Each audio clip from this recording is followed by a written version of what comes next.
Most people think the worst thing that can happen at work is getting fired. They're wrong. One coworker disappeared, yet security cameras kept recording him. Another denied sending emails that arrived at 2:13 every morning. A sealed basement logged a keycard every night for 20 years. And the final story is why I'll never work another overnight shift. If you enjoy realistic horror stories, subscribe. Now let's begin. The first sign that something was wrong appeared on a security monitor at exactly 2:47 in the morning. A single entry, nothing more.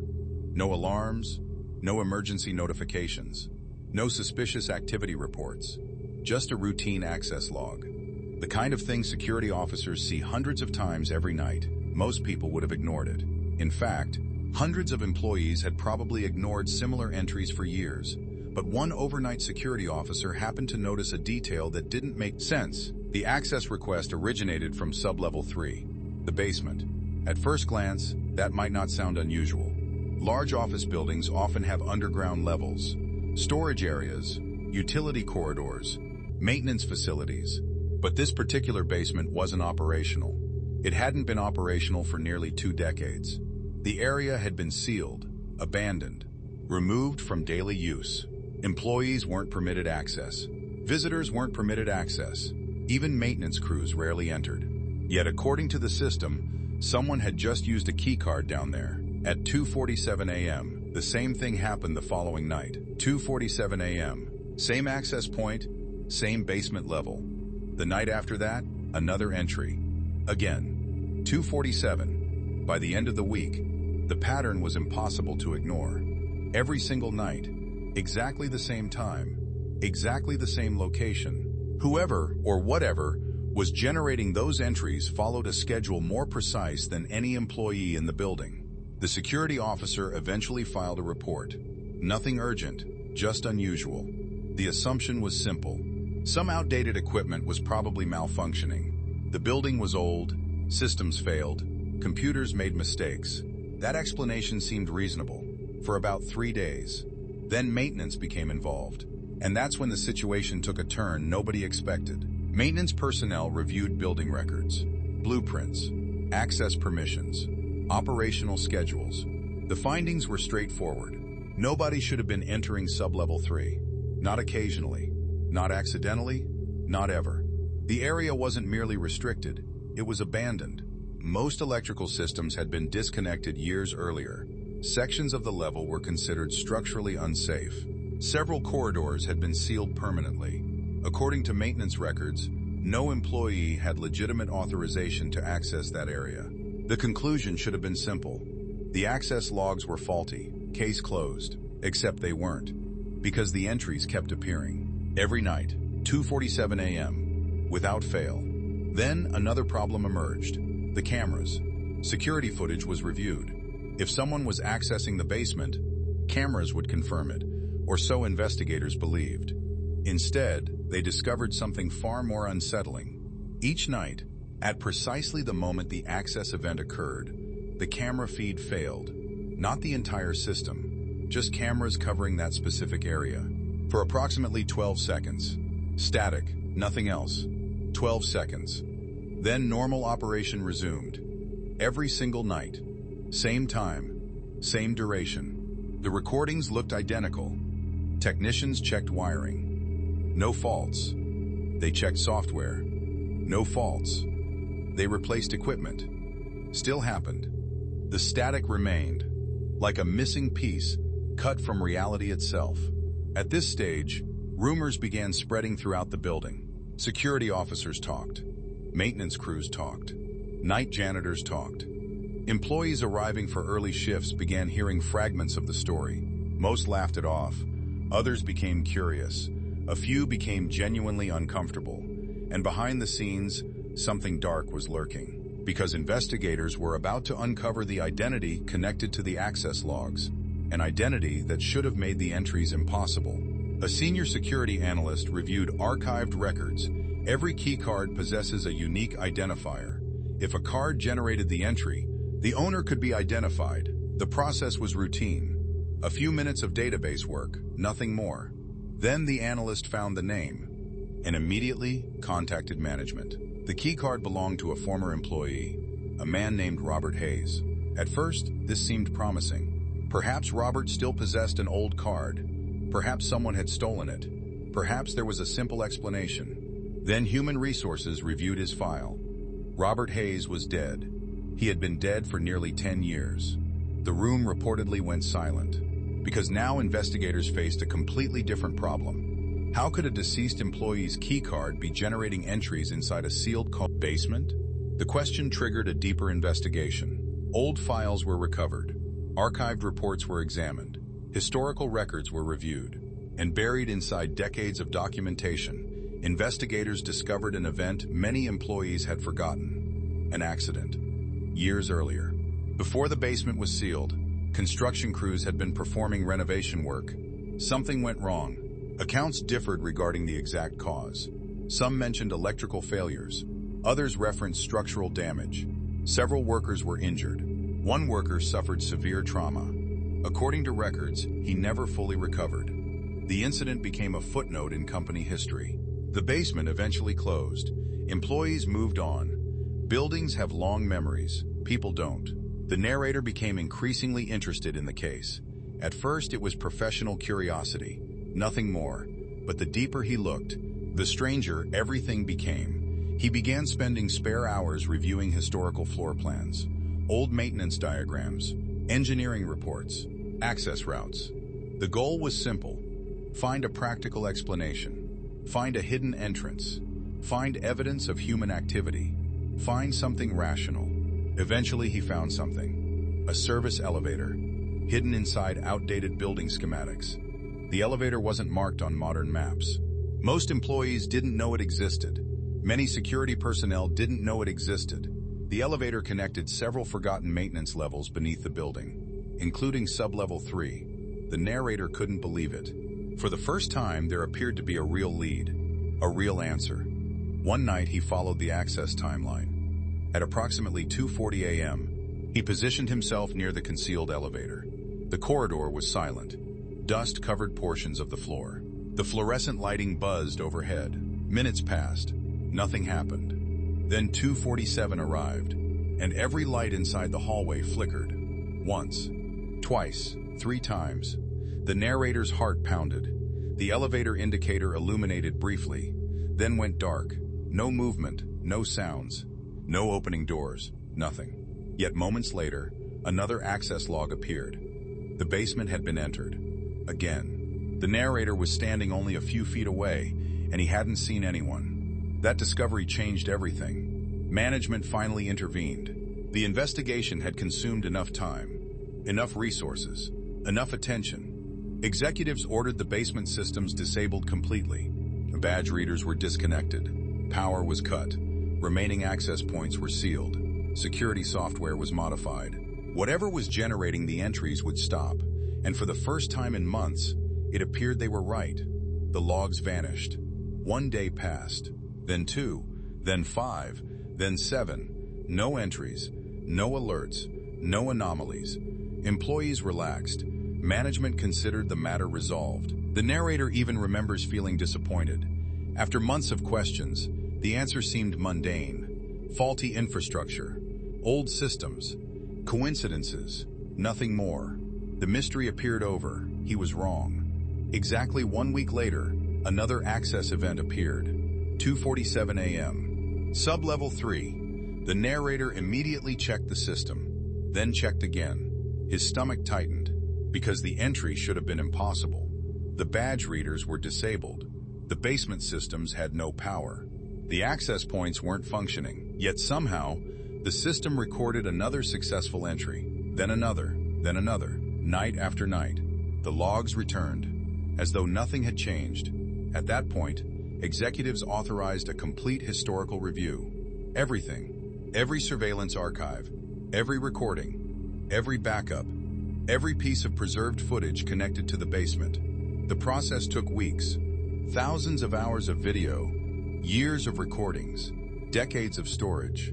Eventually, an analyst found something, then another thing, then dozens more. A pattern emerged. Footage from years earlier showed a figure entering the basement. Nothing unusual. until investigators compared recordings from different decades.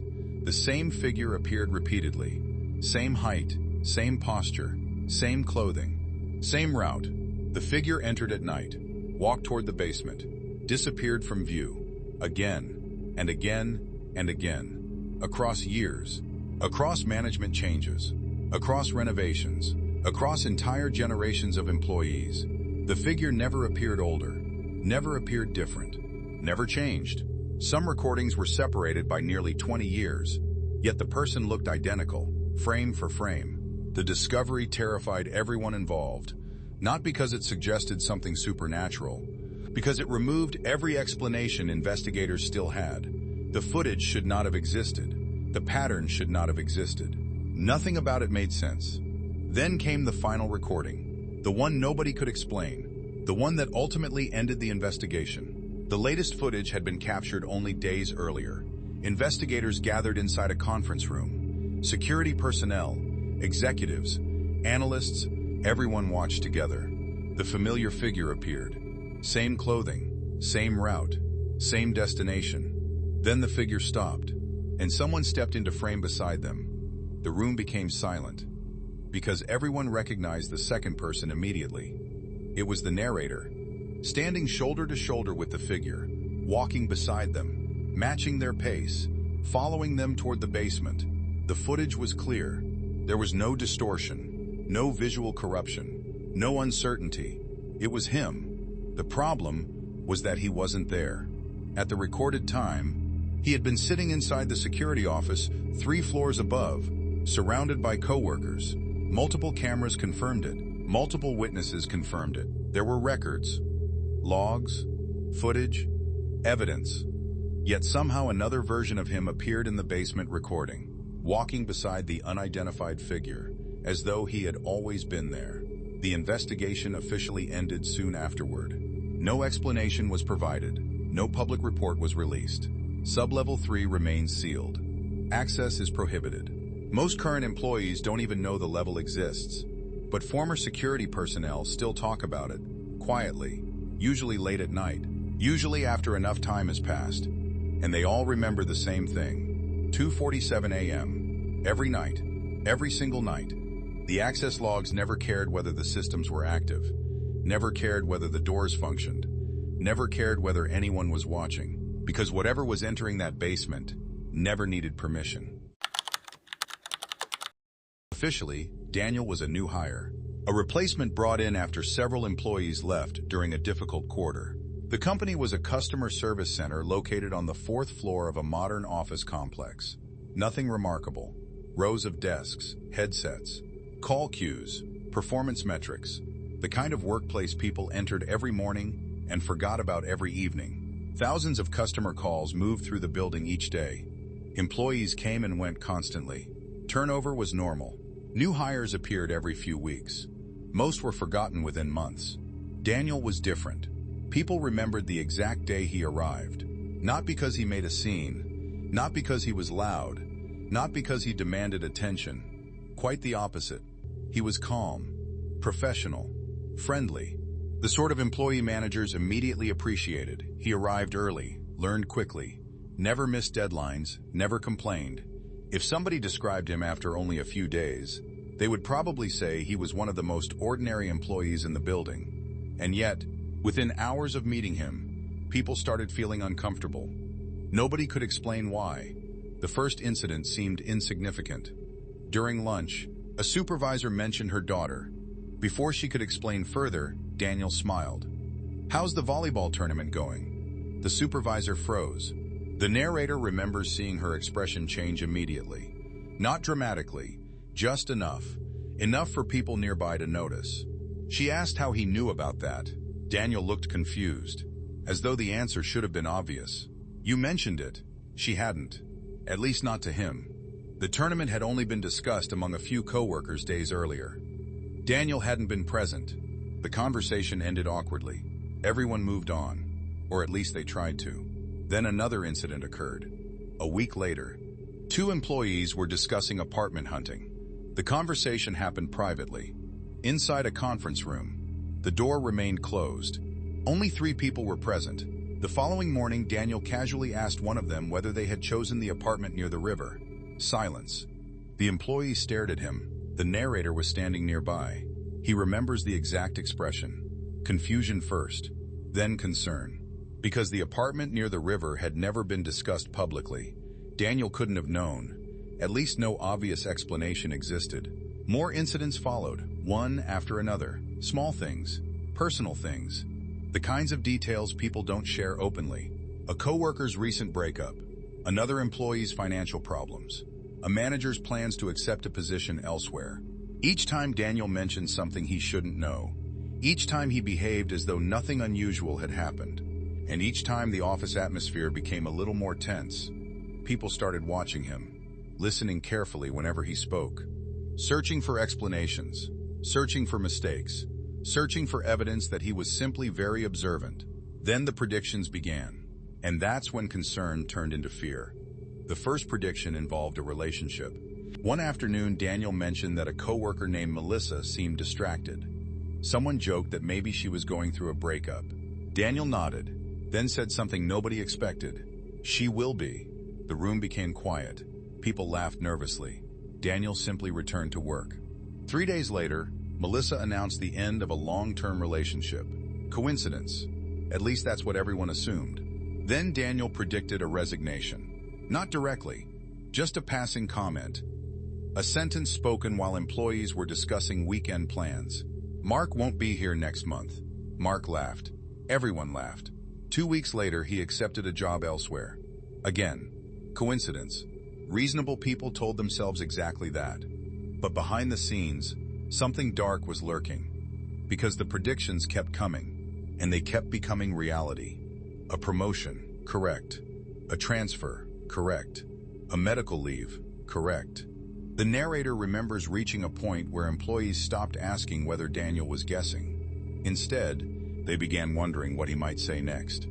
That question led several coworkers to investigate him. Quietly, carefully, nothing official, just curiosity.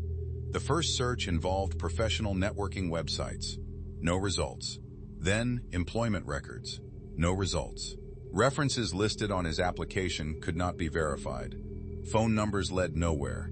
Companies appeared to have no record of him. The deeper employees looked, the stranger everything became. It was as though Daniel had appeared from nowhere. The findings eventually reached human resources. What happened next should have ended the mystery. Instead, it made things worse. HR attempted to retrieve onboarding documentation, tax forms, background checks, employment contracts. The records weren't there. Not missing, not incomplete. Absent. Yet payroll showed something impossible. According to company systems, Daniel had been receiving paychecks for years. Not weeks, years. The discrepancy triggered panic among management. Meetings were held behind closed doors. Audits began. Employees whispered constantly. And then someone contacted former workers. That decision changed everything. Because several former employees remembered Daniel. Immediately. Without hesitation. One remembered working beside him in customer retention. Another remembered him from technical support. Another claimed he had trained her during her first month. The problem was that these former employees had worked at the company during entirely different periods, different departments, different management teams, different years, yet all described the same man, same appearance, same voice, same name. The narrator personally listened to one former employee describe Daniel. The account had been recorded years earlier. The description matched perfectly. Every detail, nothing had changed, not a single thing. By this point, management reached a conclusion. Whatever was happening, Daniel had become a disruption. The company needed to move forward. An internal review was conducted. Shortly afterward, Daniel was terminated. The meeting reportedly lasted less than 20 minutes. According to witnesses, he accepted the decision calmly. No argument. No frustration, no questions. He gathered his belongings, thanked everyone for the opportunity, and walked out. Many employees celebrated. The tension disappeared almost immediately. Conversations returned to normal. People laughed again. The mystery seemed over. The narrator believed it was over. He was wrong. Several weeks later, employees began receiving phone calls from strangers. The callers all wanted the same person. Daniel. At first it seemed like a misunderstanding.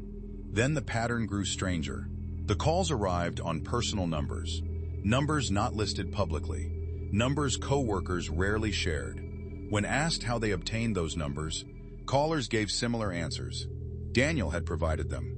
The explanation made no sense. Daniel no longer worked there. Nobody knew where he was. Yet somehow people kept looking for him. Then another discovery emerged.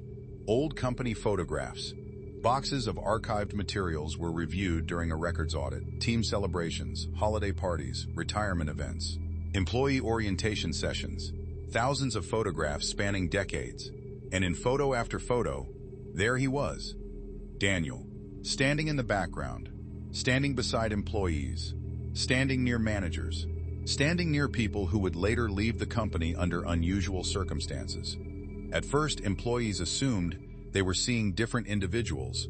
Then comparisons were made. The similarities were impossible to ignore. 30 years of photographs, the same face, the same age, the same expression, always present, never changing. The discovery spread through the company like wildfire. People printed copies, compared images, examined details. Nobody could explain it. Nobody could agree on what they were looking at. But everyone agreed on one thing. They were uncomfortable, deeply uncomfortable.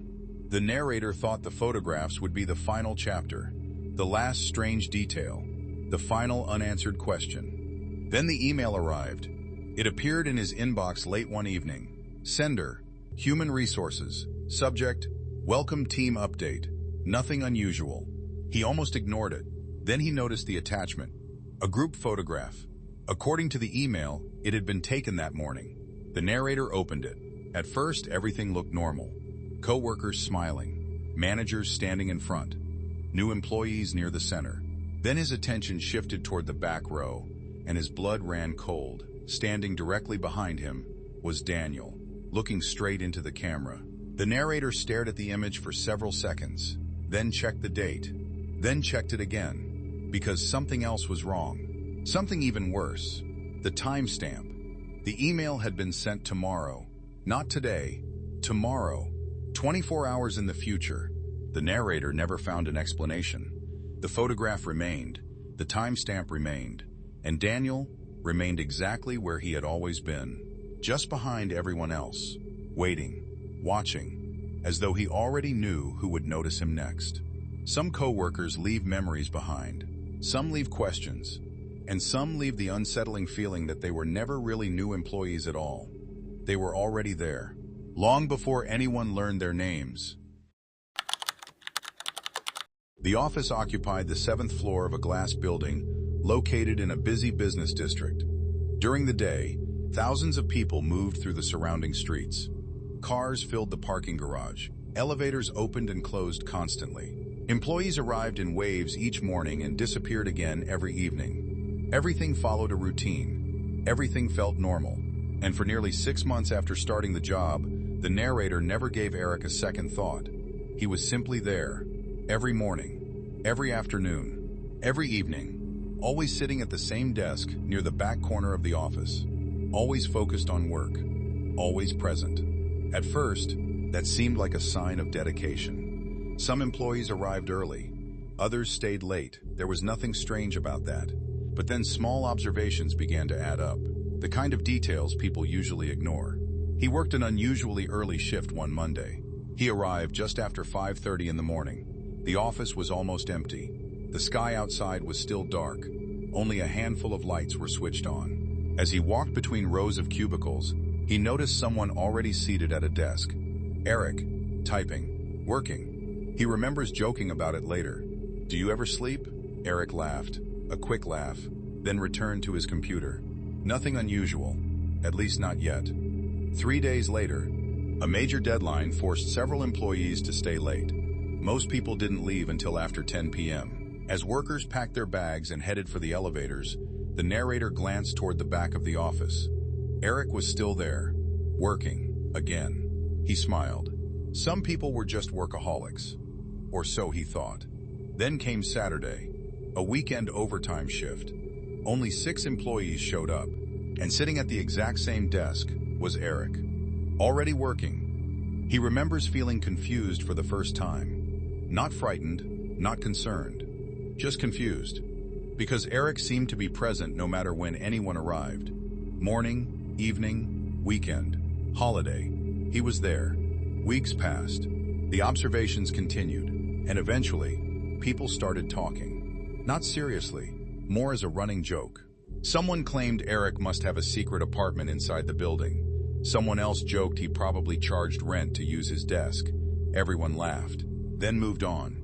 But behind the scenes, something dark was lurking. Because one night, he accidentally discovered something that changed everything. The discovery happened on a Thursday night. The kind of night office workers know all too well. A project had fallen behind schedule. Deadlines were approaching. Managers were anxious. Nobody was leaving until the work was finished. By 9 o'clock, most of the floor had emptied. By 10, only a handful of employees remained. By 11, the narrator was completely alone. Or so he thought. The office felt different after hours. During the day, conversations filled the air. Phones rang, printers hummed, keyboards clicked constantly. At night, all of that disappeared. Only the fluorescent lights remained. Rows of empty desks stretched into silence. Every sound seemed louder than it should have been. He eventually finished his work and packed his bag. On the way toward the elevators, he remembered he'd left a folder near the copy room. Annoyed, he turned around and walked back through the darkened office. That's when he saw movement. A shadow near Eric's cubicle. The narrator stopped. At first, he assumed Eric was still working, but something felt wrong. The desk chair was empty. The computer monitor was off.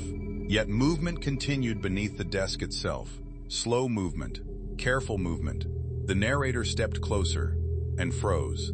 Eric was crawling out from underneath his desk, not crouching beside it, not picking up something he dropped. Crawling out, as if he had been lying underneath it. For a moment, neither man spoke. Eric looked surprised. He looked confused. Several seconds passed. Then Eric stood up, brushed dust from his sleeves, and smiled. "Long night?" he asked. He remembers feeling oddly uncomfortable. Not because Eric had been under the desk, but because of how normal he acted afterward. No explanation, no embarrassment, nothing. Just a casual smile. The narrator laughed nervously, asked if he had dropped something. Eric nodded. "Yeah," then immediately walked away. The conversation lasted less than 10 seconds, but the image stayed with him, because something about it didn't make sense. The next morning, he told a few coworkers. Everyone laughed. One person suggested Eric had been taking a nap. Another joked he was hiding from work. Nobody treated it seriously, including the narrator, at least initially. Then more details began attracting attention. Small things. The kind of details people ignore until they become impossible to ignore. For example, Eric always wore nearly identical clothing. Not exactly the same, but close. Gray shirts, dark slacks, the same black shoes. Day after day, week after week. At first, nobody noticed. Then one employee pointed it out during lunch. Once the observation was made, everyone started seeing it. Another strange detail involved food. People regularly invited Eric to lunch. He always declined. Coffee runs. Declined. Dinner after work. Yet somehow he was never hungry. The only food anyone ever saw him consume came from vending machines. Crackers, chips, granola bars, bottled water, nothing else. Never deliver, never homemade meals, never restaurants. It was as though the building itself provided everything he needed. Then there were conversations, or rather, the subjects Eric refused to discuss. Most workplaces are full of personal stories. Employees talk about spouses, children, vacations, hobbies, weekend plans. Eric never contributed, not once. When asked where he lived, he redirected the conversation. When asked about family, he changed the subject. When asked what he did outside work, he smiled and said, "Nothing interesting." People eventually stopped asking. He might have forgotten about all of it if not for a conversation with a senior employee named Karen. Karen had worked in the office for 6 years. She knew everyone, remembered everything. One afternoon, he casually mentioned Eric. Karen immediately laughed. "You're trying to figure him out too?" The narrator asked what she meant. Karen leaned back in her chair, then said something that stayed with him. "I've worked here 6 years." She paused, then added, "I've never seen him leave." He laughed. Karen didn't. "I mean it." Another pause. Not once. For the first time, he realized he wasn't the only person paying attention. Others had noticed. They had simply stopped talking about it. That realization transformed curiosity into concern. Because if dozens of employees had noticed the same thing over multiple years, why had nobody done anything? The answer was simple. Everyone assumed somebody else had already looked into it. Weeks passed, but the question wouldn't leave the narrator alone. Where did Eric go? Eventually, curiosity overcame common sense. One afternoon, while organizing employee files, the narrator made a decision he would later regret. He searched for Eric's personnel records. The process took less than 5 minutes, and what he found made no sense. At first, he assumed the file was incomplete. Then he checked again, and again. Still nothing. No emergency contact. No listed address. No beneficiary information. No residential history, no tax documents, no onboarding paperwork, nothing. The file existed, but it was almost empty, as though someone had created a placeholder and forgotten to finish it. The narrator stared at the screen, certain there had to be an explanation. Maybe records had been moved. Maybe files were stored elsewhere. Maybe there had been an administrative mistake. Then he checked several other employee records. Every one of them contained pages of information. Except Eric's. The discovery should have been impossible. Yet there it was. When he mentioned it to human resources, they seemed equally confused. One representative promised to investigate. A week later, she stopped discussing it entirely. Whenever Eric's file came up, she changed the subject. That bothered the narrator more than the missing information itself. It felt as though people were becoming uncomfortable. Not with Eric, with the questions. And then something happened that changed everything. The office employed an overnight security guard named Miguel. Miguel had worked in the building for years. If anyone knew employee routines, it was him. One evening, the narrator mentioned Eric. Miguel immediately lowered his voice. "You noticed too?" The narrator nodded. Miguel looked around to ensure nobody else was listening, then said something astonishing. "I checked his badge history." The narrator felt his stomach tighten. "What about it?" Miguel hesitated, then answered, "His badge only gets used at entrances." The narrator frowned. "What do you mean?" Miguel looked genuinely unsettled. "I mean, I've never found a single exit scan." Silence. The narrator stared at him, waiting for the joke. It never came. Miguel continued. "Not one." The narrator asked how that was possible. Miguel shook his head. "I don't know."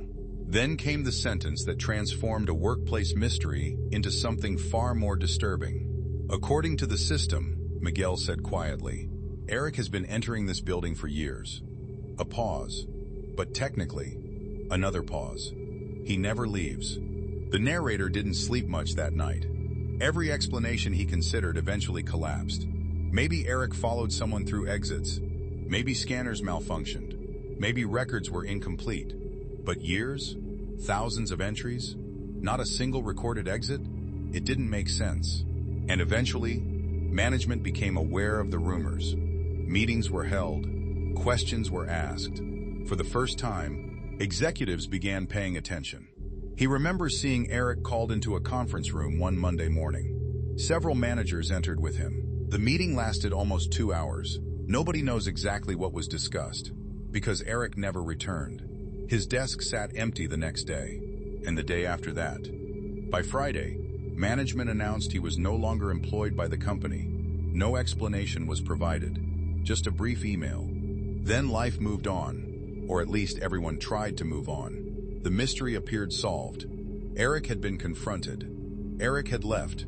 End of story. The office gradually returned to normal. Weeks passed. People stopped talking about him. New projects arrived. New employees joined. The empty desk was reassigned. He eventually convinced himself the entire situation had been exaggerated. Strange? Yes. But probably harmless. He thought that was the end. He was wrong. Because nearly 3 months later, a member of the cleaning crew noticed something unusual above a storage room. A faint gap in the ceiling tiles. One tile looked newer than the others. Curious, the worker climbed a ladder and pushed it aside. What he found triggered a call to management less than 10 minutes later. There was a hidden space above the ceiling, large enough for someone to live in, and someone clearly had. Inside was a mattress, blankets, bottled water, food wrappers, batteries, flashlights, personal supplies, evidence of long-term habitation. But that wasn't what disturbed investigators. What disturbed them were the notebooks. There were dozens of them, stacked neatly against a wall. Every notebook contained observations, dates, times, employee names, conversations, schedules, habits, arguments, relationships. Hundreds upon hundreds of pages. Some entries stretched back years. Employees who no longer worked there, managers who had retired, people who had transferred. Every detail recorded, every movement documented. The notebooks read like field notes collected by someone studying wildlife. Only the subjects weren't animals. They were coworkers. The narrator eventually read portions of several notebooks. One entry described a private conversation that had occurred near the elevators years earlier. Another documented an employee's divorce months before anyone else knew. Another listed the exact time someone cried in a bathroom stall after receiving bad news. The level of detail was terrifying, because it meant whoever wrote those notes had been watching constantly, far more often than anyone realized. Then investigators reached the final notebook, the most recent notebook. The last pages contained fewer entries, shorter entries, as though the writer had become aware something was changing. Several pages were completely blank. Then came the final entry. Only one sentence, written carefully, written neatly, written without emotion. They finally noticed me. Nothing else. No explanation, no signature, just that sentence. Investigators turned the page. One final line appeared beneath it, a line that has never left the narrator's mind. I found another building. To this day, nobody knows where Eric went. No address was ever located. No family came forward. No previous residence was identified. It was as though he had existed only inside that office, and then disappeared the moment people started asking questions. The building still operates today. Different employees, different management, different security staff. But every once in a while, someone who worked there during those years receives a strange feeling when entering a new office building. A glance toward the ceiling. A look at a quiet coworker sitting alone. A question they never expected to ask. How well do you really know the people you work with? And more importantly, who might be watching you right now? The first email arrived at exactly 2:13 in the morning. Most employees didn't see it until they woke up. Some found it during breakfast. Others discovered it while sitting in traffic on the way to work. A few noticed it the moment they opened their laptops. Nobody considered it important. It appeared to be just another company email. The sender was familiar. The subject line was ordinary. Nothing immediately stood out. But within a few hours, nearly every employee in the office was talking about it, because the message contained information nobody should have known. Private information, personal information, the kind of information people only shared behind closed doors, the kind of information that never appeared in emails, the kind of information that could destroy friendships, careers, and reputations. And according to the employee who supposedly sent it, he had never written a single word. His name was Jason. By every account, Jason was exactly the kind of coworker people trusted. He worked in accounting, mid-30s, married, friendly, professional. The sort of employee managers appreciated, the sort of employee coworkers enjoyed working beside. He had no disciplinary history, no complaints, no conflicts, no reason to become the center of a workplace mystery. Yet by the end of that week, everyone in the company knew his name. The email itself wasn't threatening, at least not at first. It simply contained a list of conversations. Who said what? Who disliked whom? Which manager planned to resign? Which employee was secretly interviewing elsewhere? Which team member was involved in a workplace relationship? Nothing was proven, but enough details were accurate to make people uncomfortable. The office became unusually quiet that morning. People whispered. Doors closed. Meetings appeared on calendars without explanation. Everyone wanted to know the same thing. How did Jason know all of this? When confronted, Jason appeared genuinely confused. According to multiple coworkers, he looked more frightened than anyone else. He denied writing the email. He denied scheduling it. He denied knowing anything about the information inside it. At first, people assumed he was lying. That seemed like the most reasonable explanation. Until the second email arrived, again. 2:13 a.m. Exactly. Not 2:12. Not 2:14, 2:13. This time the message contained information from conversations that had taken place only hours earlier. Conversations Jason wasn't present for. One involved two employees speaking privately in a parking garage. Another involved a discussion inside a manager's office. A third referenced a phone call conducted from someone's personal vehicle. The details were precise. Names, locations, times, entire sentences. Employees began checking rooms for hidden microphones. Some suspected hacking, others suspected surveillance.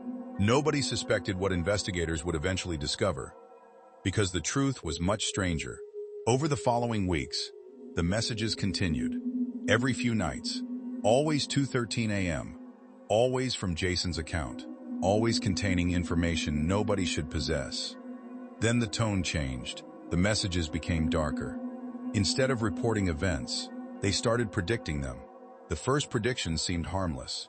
One email stated that two employees would have an argument during a budget meeting. 3 days later, it happened, word for word. The next prediction involved a resignation. The email described who would quit, when they would quit, and what they would say during the meeting. Again, everything happened exactly as written. People became nervous. Management became concerned. Then came the prediction that changed everything. An email announced that a department manager would be terminated within 2 weeks. The manager laughed when coworkers mentioned it. He considered the entire situation ridiculous. 11 days later, he was fired. The reason was unrelated to the emails, but the outcome matched perfectly. By then, the office atmosphere had changed dramatically. Employees avoided discussing personal matters at work. Conversations became shorter. Trust began disappearing. Every time somebody received an email notification, their stomach tightened, because nobody knew what might appear next. Behind the scenes, something dark was lurking. Not because people believed the messages predicted the future, but because the predictions kept becoming reality. Eventually, company executives brought in the IT department. A full investigation began. If Jason was responsible, evidence would be found. If somebody had hacked his account, evidence would be found. At least that was the expectation. Instead, investigators discovered something that made the situation even more confusing. Jason's account had not been hacked. There were no unauthorized logins, no suspicious connections, no malware, no security breaches. Everything pointed toward a simple conclusion. The emails were being sent legitimately, using Jason's credentials, from inside the building. More specifically, from Jason's workstation. That should have ended the mystery. Except for one problem. Jason wasn't there when the emails were sent. Security footage confirmed it. Investigators reviewed recordings covering multiple nights. Every email timestamp matched an empty desk. No Jason, no employee, nobody using the computer. The workstation sat completely alone, monitors dark, office empty. Yet somehow emails continued appearing. The footage was checked repeatedly. Different investigators reviewed it, different departments reviewed it. Everyone reached the same conclusion. Nobody was touching the computer, and yet messages kept leaving it. The discovery spread throughout the office almost immediately. Some employees refused to stay late. Others requested remote work. Several resigned entirely. Jason himself became increasingly withdrawn. Coworkers noticed changes. He stopped attending lunches, stopped participating in conversations, stopped making eye contact. Many assumed he was under enormous stress, which was understandable. The entire company suspected him, even those who believed he was innocent. Then another development surfaced, one that shifted attention away from Jason completely: a police report. The document appeared during an internal review conducted by Human Resources. It concerned a former employee, a man who had worked in the same department years earlier. At first, the connection seemed insignificant. Then someone noticed something disturbing. The former employee had occupied the exact same desk, Jason's desk, years before. The report described a severe psychological breakdown. According to records, the employee became convinced coworkers were discussing him behind his back. He believed conversations contained hidden meanings. He spent months documenting employee interactions, recording details, collecting notes, tracking workplace relationships. Eventually, he was hospitalized. The case faded from memory. Most current employees had never heard of him. But when investigators compared some of his surviving notes with the anonymous emails, they noticed similarities. Writing style, sentence structure, even specific phrases. The discovery shocked management. Yet nobody could explain how a former employee connected to events happening years later. The mystery deepened. Weeks became months. The emails continued.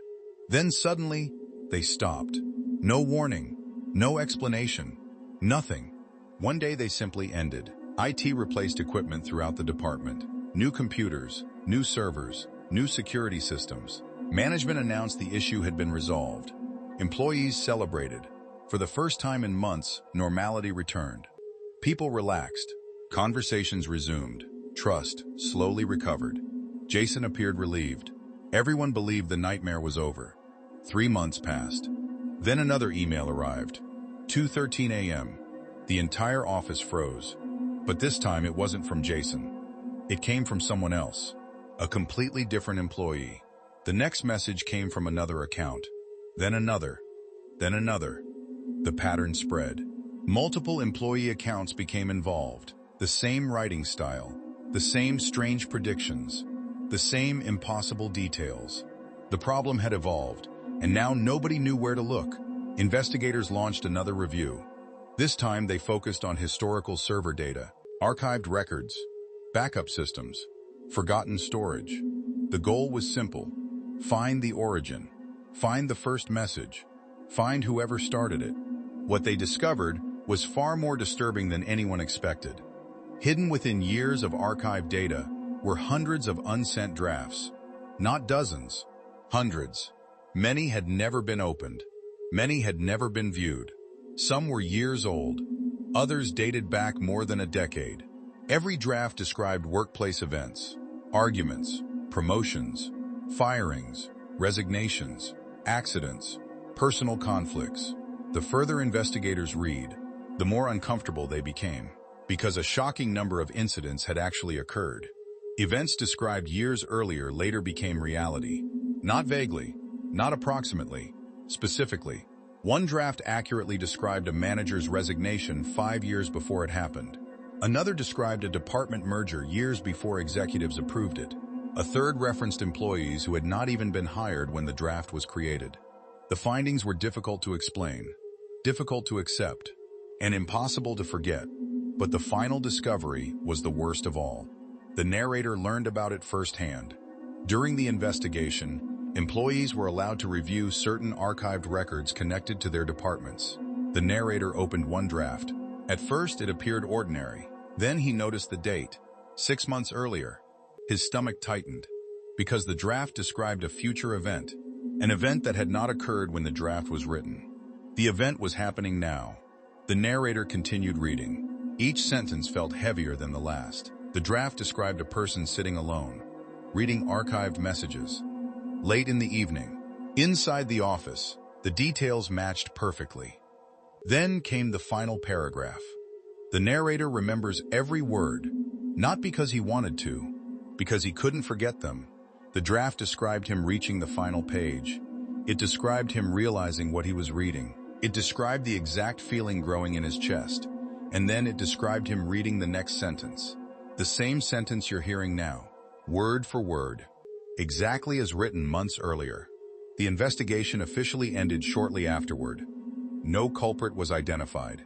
No arrests were made. No explanation satisfied everyone. The emails eventually stopped, or at least that's what company records claim. But some former employees tell a different story. According to them, strange drafts still appear occasionally, hidden in archived folders, buried inside forgotten accounts, never sent, never explained, waiting to be discovered. And every so often, one of those drafts appears to describe something that hasn't happened yet, something that will happen later, something that someone is about to read.